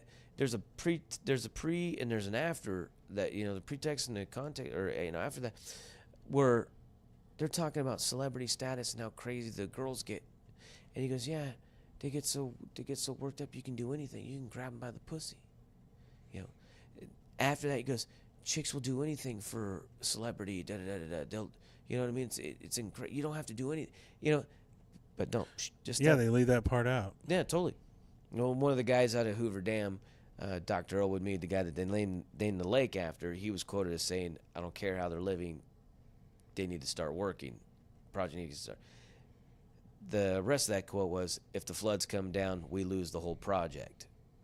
So, you know what I'm saying? Like, he knew the severity of the situation, but, totally different, but misquote, or not even a misquote, purposely done to, but, like Martin Luther King, I had a dream sequence, and then it was just, they said I had a dream. I had a dream sequence? I had a recurring. I had a dream sequence.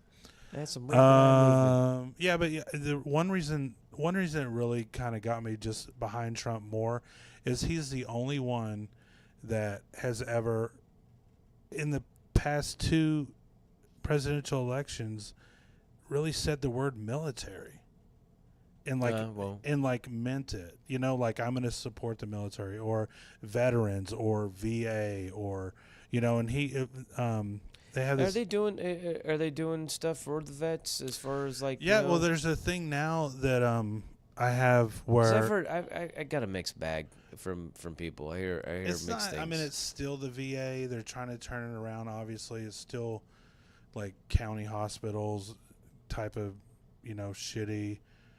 But the people that work there are, they're worried about getting fired now. So they're like, hey, how are you? Not just total shitbags. And they have this thing now, because you used to wait 6, 7, 8, 9 months for an appointment. I met a guy in a waiting room. He's like, he had to get a letter from his senator, and he actually got a letter signed by Obama saying that he needed care. That is insane, dude. I'm like, what? What he goes, fucking... got it right here. But wow. But it sucks because people say, oh, we love the military and we do this or whatever. But it's like, and like, we need to treat our veterans better. And like, no one does it. No, You know, totally. No, and- it's just like it's the kids, it's the elderly, it's education, it's social security, it's border control. It's stuff to fucking strike the heart chords, you know. And then once money goes into that, it gets fleeced. What Yeah. was the other day? Something happened.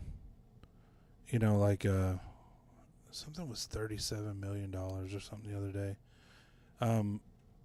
You know, like when people.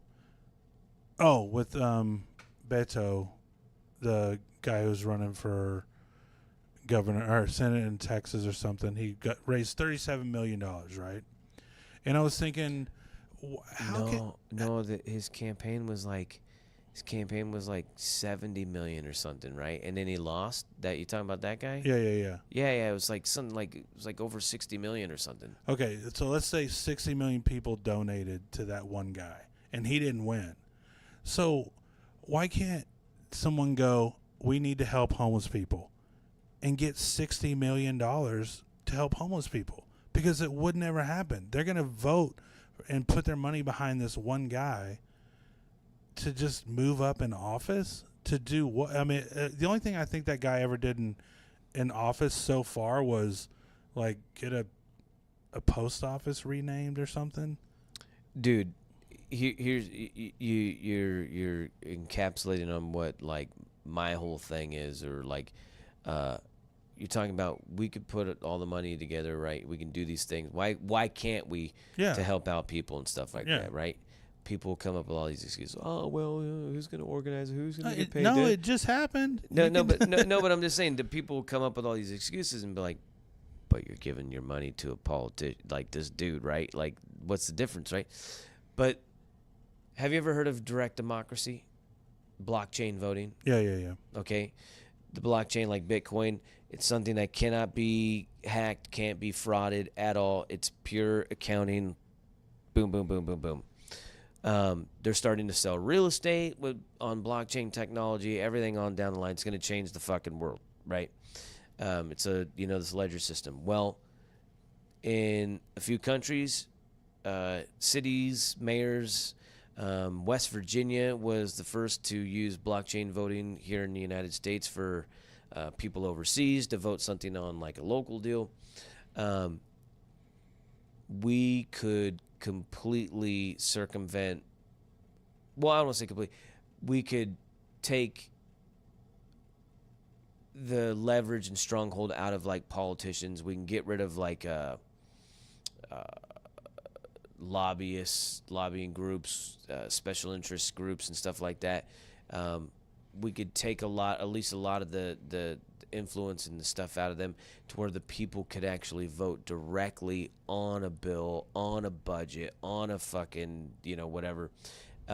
These politicians, their job would be to draft it, and then we can vote on it. Why are we allowing these people to like vote in our behalf when they don't fucking vote? Well, that way? because and one thing that till you find out that how people say this is the bill that's going through that, and then it's got all that other shit that they put in with that bill, to where the pork. Yeah, just what Well, that's what that's what's funny too is like you got Trump, right? He's like cutting this bill. He's like, I'm not signing the Paris Accord. And people, it's about climate. Okay, well, fuck. Look at Paris. Look at France now because of their fucking carbon tax. This is how bad it is over there. The fucking left, the Democrats of the people who wanted taxes are now rioting against the taxes because they're overtaxed. Okay, Trump saw a lot. Any politician that you see when they vote something down, right? Usually, I won't say any politician, but any honest politician when they vote something down, like, why would you vote that?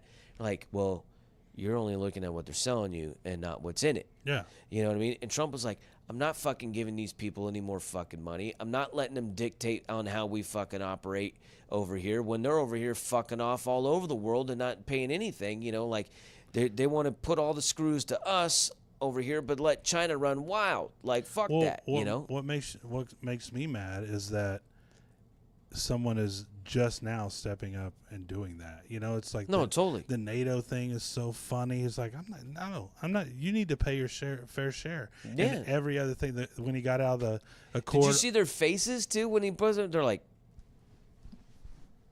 is he fucking talking about us? Like, and it's like, with Obama, I think that I'm talking like this, and it's just, dude. When Trump gives off a vibe like, fuck you, man. When Obama was in office, when Obama was in office on the world level, was one of the most marginalized and disrespected fucking dudes. Out of office, he's the most revered, highly fucking da-da-da. But, dude, remember guys wouldn't even fucking shake his hand? He had to bow to people and stuff like that. Like, dude, they would Trump call said, I'll never bow to people. Yeah, dude, they would call him, it was like the Saudis, and I think the Chinese called him boy. Woo! Right?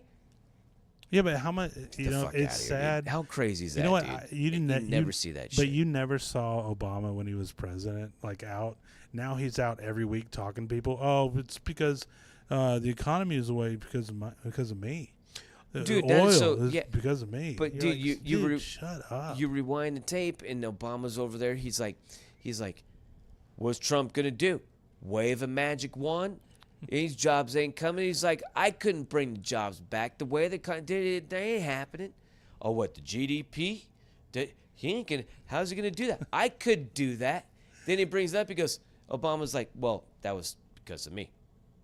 Yeah, because if you look at the numbers, they were going up. But it's funny how if it's so shitty, why are you taking credit for it? Exactly. And then Trump's like, "Hey, I found that wand." No, totally, dude. And like I said, I'm not like a Trumper, but I mean, let's just call it what it is, dude. There's a fuck job going on out there. You know what I mean? There's a total hypocrisy. You know what I mean? That's on one side, and here's the thing: is like any president, any person, in my personal view, it might be a stretch. It might be a stretch with Andrew Jackson, and it might be a stretch with Hillary Clinton. Okay? But if anybody was to be president, and I'm counting Hillary Clinton if she was to make it in office, but if anybody was to abolish the Federal Reserve, best president in the history of mankind, bar none, across the world. Yeah. In any multiverse, right there. I mean, that's like what people don't understand. I go, my co-host of the show, he's a bail bondsman, right? I have another good friend. He's an investigator for the courts and stuff like that, right? They both say, hey, what happens on the street could be pure racism, okay? What happens in the courts is purely financial. Yeah. And they go through case after case after case after case. What happens in the jail could be totally racial. Yeah. But in the courts, it's all financial. It's all money. It's all the games. It's all the politics. This, that, and the other. Well, and that's like just the thing on like Obama and Trump. If you I can't argue or say anything bad about Obama and being white and not being labeled a racist. It's not even saying anything about Obama. It's just the policy. Yeah. I don't think that's good for the country. I don't think that's good. Oh, you're racist. My whole thing, I was like this. I was like, I'm a small business guy. That's the majority of our country. Over 70% of our employment is from small businesses. He's over there, he said a couple things about small business. Like, okay, it's good. Right? But then he never did anything really for that much for small businesses. That wasn't already like going to happen anyways. But what does Trump come out? I'll make sure everybody's working, dude. These people, the small business have been screwed. This Obamacare like my company, 2 jobs that I work for, they dropped their insurance because of Obamacare. That was the dumbest thing ever. Oh, it was crazy. It was insane. It's like you pay twice as much. And remember when the website? It only worked for a couple. It only worked for a couple people, and God bless the people that like it worked for. You know what I mean? No, I mean seriously,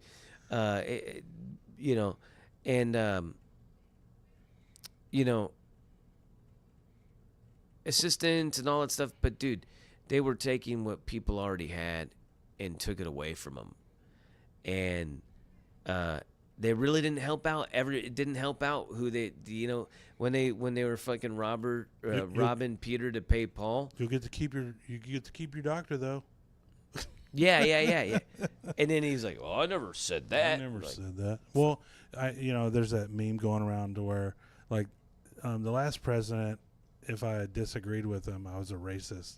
Now this president, if I agree with him, I'm a racist. So it's what is going on? No, and that's the thing. That's the problem. That's the problem. What's like going on out there right now is like, you have the media and everything pushing the blowback's going to come back crazy. Pretty soon it's going to be hardcore conservative. That's going to be the edgy. That's going to be what they sell. That's going to be what's going to get pushed. It's going to take a little bit, but it's coming. I've seen more and more actors come out. It's almost like that. Pretty soon, being conservative is going to be the cool thing. Well, dude, Paul Joseph Watson called it probably 2 years ago. He goes, like, being conservative is now the new counterculture. It's going to be the new punk rock. Yeah. And I said that too because I was like, I'm one of those people. I'm reserved. But one of my favorite quotes, and it actually made me, it brought a tear to my eye, is Mark Twain. When I read it, as an adult for the first time. But it says, Mark Twain says, when you're on the side of the majority, it's time to stop and reflect. That's been my life. Dude, it's been my thing my whole life. And when I read that, I was like, when you were talking about like music and stuff, they like I remember Lost, the TV show Lost. Everybody was watching it. I wouldn't watch it.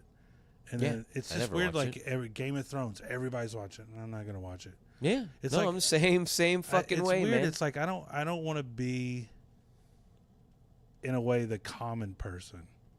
Totally. I don't really kind of, when they say, go to a beat of a different drummer. It's like it's not really, but it is kind of make your own path, make your own way. Try different things, question stuff. So it's okay. It's okay. She's good. Yeah. So no, I talk. You want to talk about boxing? Yeah, no, I'm good, dude. I don't want to beat your head over that. I'll just make a separate little thing for that one, dude. Although that was a great fight. But no, man, I'll get out of your hair over here, dude. I think she might need to go take a wee. Yeah, I think that's her polite way of saying I need to go stretch my legs again. Needs to go out. But we'll take her down again. But dude, I greatly appreciate your time, dude. Fucking did an hour and 15 minutes. It was fun. Good lordy. I hope it wasn't keeping you up past your bedtime over here, dude. No, you know how it is. Like every pillow sucks. The bed's awful. Yeah, you stay up till 4 and go, why am I doing this? Real quick, what Sunshine looks like? Kind of like a dingo. You look like a dingo. Less pointy, but the same color, like, But see, like, she has spots, and then, she's just kind of a funny mutt. Yeah, you're a good-looking girl. Yes, you are. Well, Shaun, is there any place that people can catch you, find it? You know what? I like the old Instagram. Okay. That's old funny. Instagram. I'm gonna take a picture of you and the dog, so my girlfriend will believe that she talked to somebody. Oh yeah. Shaun Halpin. Just most of my social media is my name, ShawnHalpin, and then. Do you have that on all social media? That like no one really got it day one. 1 in a million. Even like my email address, my Facebook. That's the beauty about Trez Malin. There's no one else in the world. Oh yeah, that you'll be like, you'll log into some Trez Malin 1. You're like, man. Tonight I'm gonna go through and get all of them on every social media. I pretty much got it locked down, dude. I got a lot of aliases though, but yeah. No, that's cool that you got that though, because I mean, Shaun Halpin would be something that you're like, well, I'll try it, you know, and then you're like, oh shit, That's what I usually do. I'm You're like, like- hey. you're like, score. She got excited. Oh, I'm sorry, I got you hyped up on Sunshine. Well, cool. So everybody can catch you on the Sonny. old Instagram over there, and that Facebook, Twitter, and all that. Do you even use Twitter? I don't even use Twitter. It just got too hate filled for It's me. too much. It's always been like too much of a crybaby lefty fest. Yeah, it's the only person. If you want to follow someone on Twitter, James Woods. Oh yeah. It's See, I never tapped in on it, but yeah, it's so entertaining. He's the only one. Like I did an app to where I unfollowed everybody, just because I just wanted to stop for a while. Mhm. It's just for me. I'm negative enough in my own head, and then to have, Twitter just yelling at me, I'm just like, it's too much for me. Yeah, dude. No, I hear you. It's kind of like when I was a kid. I remember I didn't like going to church because I was like, I got to deal with people at school. I got to deal with people in my baseball. I got to deal with people at the beach. I got to deal with people at the place I skateboard. Why would I want to associate myself with another group of people that are judging me? Yeah, on Sunday morning. I think I had this epiphany at like 8 years old. You know what I mean? Like it just, but. Well, fuck, dude. Let me get out of here. Let me fucking wrap this up, man. If I can, dude, I could rap with you all day, dude. I know there's I know there's tons of stuff to fucking go over and check things out. But so you're here in Las Vegas right now, and you got anything coming up because this is I'm gonna put this up probably tomorrow. So No, I'll just be here all week till the 9th, and then my wedding. I know. Yeah. Congratulations. How do you feel? Same. Been together for 9 years, 10 years, or whatever. So, yeah. There's a meal in the vault. There's a meal at the end of it. I don't have to pay for it. So. Babe, I want to break up with you. Never. But you're here till the 9th. You got anything going on? You got any New Year's bash or anything? I don't know. You know what? Because I'm working. I think I'm gonna go move to Dallas and take a break and work out of there and see what happens. So yeah. Just need to get out of LA for a while. I mean, because like I said, it's getting really, it's just, non-Trump land. Well, the thing about California though is it's just it's tough to just get around. Yeah, there's too many people. They're building stadiums. They're just it's the really, prices of housing. It's ridiculous. Yeah, man. dude. I kudos to people who are machoing it there, but I don't know how they do it. I don't know how. Where I grew up, dude. It's expensive, and I don't know how they're doing it, but you're like, it's $2,000 a month, and this is a porta potty, right? You're like it's community. got a pool. It's one-seater. Community bathroom. Don't run the water past 10 p.m. But all right, guys, that's gonna conclude this episode. We fucking machoed this all the way through. Mikey Slyman will be back here. He's actually gonna be back on Friday, so we'll get something going on next week over there. But until next time, guys, thanks again supporting us. Find us on iTunes and Podbean, ThinkStopper.com, Instagram, ThinkStopper_Tresmala, or you can just type in ThinkStopper or Tresmala on Instagram, and Steam It. Go to steamit.com, guys. It's a decentralized platform. I know on what was it? When I was on the Tinfoil Hat on their Patreon, Sam Tripoli was saying that they tried to charge them. I think he was mistaken with something else. I scoured. There's no such thing. They do not charge you on that. I've actually been making money on it. Little, but I'll tell you what, when I make a post on Facebook, I don't earn anything. Oh man, I'm getting on that. Yeah, when I make a post on Steam It, I'm getting like 5 cents up to $1. So fuck it. Keep going. Steam it, guys. Steamit.com, @Tresmala. Check it out. Do the whole thing. Thank you for your time. Love you. Mwah.